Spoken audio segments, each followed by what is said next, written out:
Vishali, this is your traditional Sri Lankan home kitchen. So the grandmas here, they have been doing this for ages. Since their birth, since their grandmas, they have been doing it. This is a tradition that is passed down in the Sri Lankan generation. So as you can see here, this is a very unique, colorful cooking area. What do you think about this? This looks very unique. Oh, what is that? Very unique. You don't know what it is? This actually comes from the stem of a banana flower, the banana tree. They take the stem out, they cut it into pieces and they cook it. So this right here, it's a green papaya. What we do here is we take them, we dice it up, we put it into a pot and then we make a curry out of it with all the Sri Lankan spices and traditional cooking methods. We use a nice curry. Plants. Yes, banana plants. Amazing. And then the green papaya. Can I taste it? You can taste this, yes, the green papaya, please. Very good. Nice, yeah.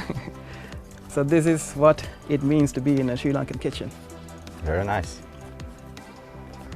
Also, there's one more thing I'd like to show you. This is a kohila. Here's what you call a kohila, yeah. This is a very fibrous plant. It's a staple, it's a part of a staple diet in Sri Lanka. It's really good for your gut health. So this is a very healthy food. This will cook along with this and then we'll see how it turns out. Good. Perfect.